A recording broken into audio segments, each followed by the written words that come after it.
नाज़रीन, दुनिया तेज़ी से तब्दील हो रही है। ईरान ने गुज़श्ता शब पूरी दुनिया को हैरान कर दिया। ये एक्सपेक्टेशंस तो नहीं थी कि कोई इस तरह का रद्द अमल आ सकता है, लेकिन ईरान ने ये साबित किया कि वो एक खुद मुख्तार मुल्क है। नाज़रीन, गज़ा और गज़ा के गिरदोनवा में, इसराइल और फ़लस्तीन में जो गुज़श्ता एक साल से जो कशीदगी जारी है, और हम देख भी रहे हैं कि किस जुल्म और बर्बरियत का वहाँ पे सिलसिला रवा रखा गया। लेकिन इसराइल से एक गलती हो गई। उन्होंने सऊदी अरब को और अमेरिका को तो एतमाद में ले रखा है, और अप्रॉक्सीमेटली जितने दूसरे ममालिक हैं, जो दूसरे अरब कंट्रीज़ हैं, जो वहाँ पे उनके हमसाया ममालिक हैं, वो भी तकरीबन इसराइल से खाइफ हैं, खौफज़दा हैं। और इसकी एक वजह सऊदी अरब और अमेरिका का प्रेशर भी है। लेकिन ईरान, चूँकि ज़ाहिर सी बात है, वो अमेरिकन इन्फ्लुएंस में है नहीं, और इतनी पाबंदियों के बावजूद उनका तेल नहीं बिकता और वहाँ पे डॉलर्स ना होने के बराबर हैं। लेकिन इसके बावजूद भी उनकी जो खुद मुख्तारी है, उन्होंने ईरान को इस काबिल बनाया कि उन्होंने ये जो इसराइल की जारहियत है उसका मुंह तोड़ जवाब दिया। हुआ कुछ यूँ कि चंद रोज़ पहले इसराइल ने ईरान के सफारत खाने के करीब एक हमला किया, और फिर उसमें वो कशीदगी बढ़ गई। ईरान इससे पहले भी इसराइल को कई दफ़ा वार्निंग्स देता रहा है फ़लस्तीन के हवाले से, लेकिन इस मरतबा ये जो कशीदगी थी, इसमें तो ईरान डायरेक्टली इन्वॉल्व था। तो गुज़श्ता शब ईरान की तरफ से कोई 150 के करीब ड्रोन्स और फिर उसके बाद मिसाइल्स वो दागे गए इसराइल पर। इसराइल ने उसको जस्टिफाई भी कर दिया है, और जो नुकसान हुआ है वो भी दिखा दिया गया है। और इसराइल की तरफ से कल शायद उनकी जो काबीना है उसमें ये एक मुश्तरका उनका इजलास हुआ है, और उन्होंने ये फ़ैसला किया है कि वो भी अब ईरान को जवाब देंगे। अब ये जवाब कब और कहाँ होगा, इसका फ़ैसला अभी तक नहीं हुआ। लेकिन ईरान की जानिब से ये ऐलान किया गया कि हमने अपने दिफा का हक़ इस्तेमाल किया है, और हम चीज़ों को यहाँ पे क्लोज़ करते हैं। हमने ये जो कार्रवाई की है, इसके बाद हम इसराइल के ख़िलाफ़ किसी किस्म की कोई मज़ीद कार्रवाई नहीं चाहते। लेकिन अगर इसराइल ने मज़ीद कुछ इस तरह का कुछ करने का प्रोपेगेंडा करने की कोशिश की, तो फिर हम अपना हक़ दिफा इस्तेमाल करेंगे। दूसरी जानिब अगर हम अमेरिका की बात करें, तो अमेरिका डबल माइंडेड हो गया है। कल जो बाइडन ने एक मरतबा तो सबसे पहले उन्होंने बयान दाग दिया, उन्होंने कहा जी हम हर हाल में इसराइल के साथ खड़े रहेंगे। लेकिन फिर उनके दफ्तर ख़ारजा की जानिब से ये बयान आया कि हम ईरान के ख़िलाफ़ इसराइल की जो जंग होगी उसका हिस्सा नहीं बनेंगे। पाकिस्तान भी इसमें एक्टिव दिखाई देता है। ईरान के सदर ने नेक्स्ट मंथ पाकिस्तान के दौरे का ऐलान किया है, दौरा पाकिस्तान का। क्या पाकिस्तान कोई रोल प्ले कर सकता है? क्या पाकिस्तान ऐसी पोजीशन में है भी या नहीं, ये एक सवालिया निशान है। इस पे हम प्रोग्राम के दूसरे हिस्से में बात करेंगे, लेकिन अभी हम बात कर रहे हैं ईरान, अमेरिका और इसराइल की।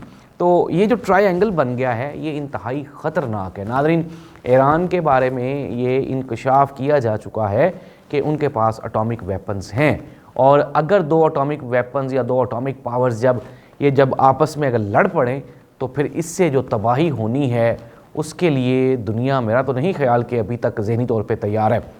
नाज़रीन, एक चीज़ और है जिसे हम ग़ज़वा हिंद के नाम से जानते हैं। अब ज़ाहिर सी बात है, पाकिस्तान या अफ़गानिस्तान तो इस पोजीशन में नहीं है कि दुनिया में वो एक बड़ा लश्कर लेके निकलें और दुनिया पे उस तरह के कोई मामलात हों। ये ग़ज़वा हिंद में जो कलीदी किरदार है वो ईरान ही परफॉर्म करेगा। और ज़ाहिर सी बात है, एक उसमें और भी निशानी है, वो काले लिबास और काली पग्गों वाले लोगों के बारे में कहा गया है। तो चूँकि ईरान के लोग वैसे भी, उनका लिबास भी ब्लैक है, काला है, तो वो जो ग़ज़वा हिंद है, वो जो ख़ुरासान है, वो ईरान ही लग रहा है कि यहीं से वो चीज़ें निकलेंगी। लेकिन नाज़रीन, ये हौसला अफ़ज़ा बात नहीं है। अगर अमेरिका, इसराइल, ईरान, फिर उसके बाद शाम, मिस्र, लबनान, सऊदी अरब, अगर ये सारे इस जंग में कूद पड़ेंगे तो ये बहुत बड़ी जंग हो जाएगी, ख़तरनाक जंग हो जाएगी। लेकिन नाज़रीन, ज़ाहिर सी बात है, इसराइल जो कर रहा है वो भी कोई अच्छी बात नहीं है, अच्छी सूरत हाल नहीं है, ये नहीं होना चाहिए था। और मुतअद्दिद मरतबा जब फ़लस्तीन की जानिब से मुख्तलिफ़ करारदाद आई अक़वाम मुत्तहिदा में, तो अमेरिका इनको वेटो कर देता था और अमेरिका ही शायद ये अमन नहीं चाहता। अगर अमेरिका ही अमन चाहता तो जाहिर सी बात है ये जंग कब की रुक चुकी होती और जंग बंदी पे अमल हो चुका होता, लेकिन जंग बंदी पे अमल नहीं हुआ। अब गुज़श्ता रोज़ क्या हुआ कि जूँ ही ईरान ने ये कार्रवाई की है तो इसराइल फ़ौरन अक़वाम मुत्तहिदा में चला गया है, अमेरिका भी चला गया है और वहाँ पे जी हंगामी इजलास भी शुरू हो गया। तो ये अक़वाम मुत्तहिदा की जानिब से भी दोहरा मयार है।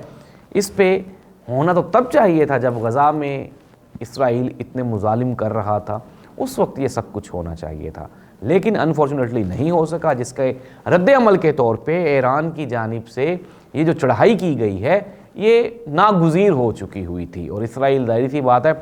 लेकिन नाज़रीन, अगर फॉर एग्ज़ाम्पल जिस तरह से ईरान ने हिम्मत और हौसले का एक छोटा सा एक स्टेप उठाया है, अगर ऐसे ही शाम, मिस्र, लेबनान और कोई एक दो और छोटे ममालिक मिल गए तो फिर इसराइल के लिए उनका जो सर्वाइवल है वो बहुत मुश्किल हो जाएगा। लेकिन मैं इस सारी की सारी जंग में इंसानियत का और पूरी दुनिया का नुकसान होते हुए देख रहा हूँ। ये कोई ज़रूरी नहीं है कि इसमें कोई यहूदी मारे जाएंगे या इसमें कोई मुसलमान मारे जाएंगे, इसमें इंसान मारे जाएंगे। और जो इसराइल कर रहा है वो भी गलत कर रहा है और ये जो सारा कुछ हो रहा है ये आने वाले दिनों की संगीन सूरत हाल का पेश खैमा है। ऐसे होना नहीं चाहिए था। चीज़ों को हमेशा टेबल टॉक के ज़रिए, बातचीत के ज़रिए हल करना चाहिए। नाज़रीन, पाकिस्तान कहाँ खड़ा है इस सारे मामले में? सबसे पहली बात तो ये कि हम मुआशी बहरान का शिकार हैं। IMF की जानिब से मज़ीद कोई 130 नए टैक्सेस लगाने का ऑर्डर मिल गया है। अब ज़ाहिर सी बात है वो जो नए टैक्सेस लगने हैं वो नए टैक्सेस कहाँ पे लगेंगे? वो नए टैक्सेस आम आदमी पे ही लगेंगे। गंदम की कीमत 3,900 रुपये मुकर्रर की गई है और गंदम की वजह से किसानों की तरफ से एक बड़ा क्राइसिस उठ रहा है।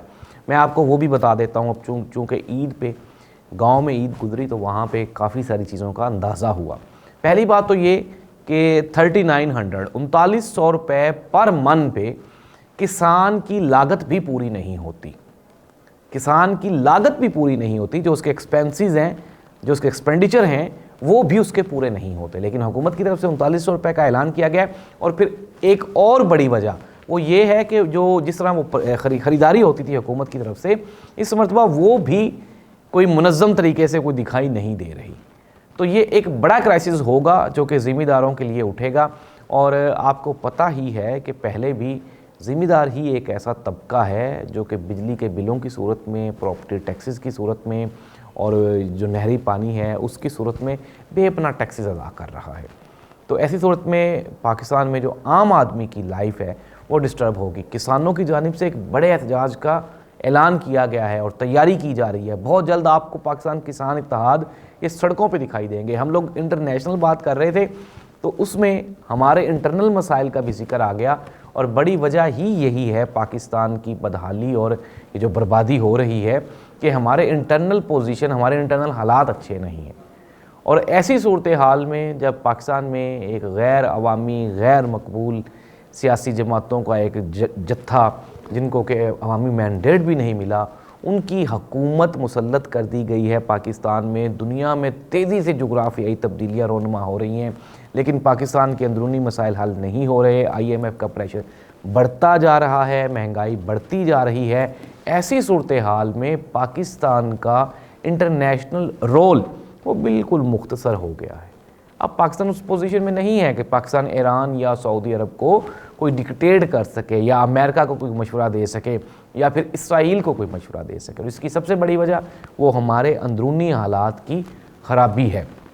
अगर हमारे स्टेबिलिटी होती, यहाँ पे मैं एक प्रोग्राम में डिटेल से आपको बता चुका हूँ कि सिर्फ इमरान खान ही वो बंदा था जो ऐसे मुश्किल वक्त में दुनिया को बहरान से निकाल सकता था। लेकिन अनफॉर्चुनेटली ऐसा नहीं हुआ और अब तो हम फंस चुके हैं बुरी तरह, आगे से भी और पीछे से भी। अब देखना ये होगा कि दुनिया में तेज़ी से जो तब्दीलियाँ रोनुमा हो रही हैं, ईरान, फ़लस्तीन, अमेरिका, सऊदी अरब, फिर सऊदी ममालिक, फिर चाइना, रशिया, जब ये इतना बड़ा क्राइसिस एक जन्म लेगा तो फिर पाकिस्तान कहाँ खड़ा होगा। और ऐसी मुश्किल सूरत हाल में पाकिस्तान को एज सून एज़ पॉसिबल अपने जो अंदरूनी मामलात हैं उनको सुलझाना चाहिए। एक बहुत ही अच्छा मुझे मशवरा दिया गया दोस्तों की जानिब से, जो लोग मुझे देखते हैं, उन्होंने कहा जी कि आप मसाइल अच्छी तरह से उजागर कर देते हैं लेकिन सल्यूशन नहीं बताते। हम हर प्रोग्राम में अपने जितने भी मैं मसाइल डिस्कस करता हूँ मैं उनका हल बताता हूँ, पाकिस्तान के मसाइल का वाहिद हल वो बातचीत है। अगर बातचीत की गई और पाकिस्तान में पॉलिटिकल स्टेबिलिटी आ गई तो फिर तो हमारे हालात बेहतर हो सकते हैं, वरना हमारी जो इकोनॉमिकल प्रॉब्लम्स हैं ये हर गुजरते हुए दिन के साथ ये बढ़ती जाएंगी और IMF किसी भी मसले का हल नहीं है अनटिल अनलेस, जब तक हम अपनी एक्सपोर्ट्स नहीं बढ़ाते, जब तक हम मुल्की मामलात में बेहतरी नहीं लाते। सबसे पहले हमें पॉलिटिकल स्टेबिलिटी चाहिए, फिर उसके बाद इदारों को अपनी हदूदों को यूद में रह के काम करना होगा, और फिर अगर हम ये 2 चीज़ें करने में कामयाब हो गए तो फिर उसके बाद हम इस इंशाल्लाह मसाइल के हल पे एक पूरा प्रोग्राम कर लेंगे।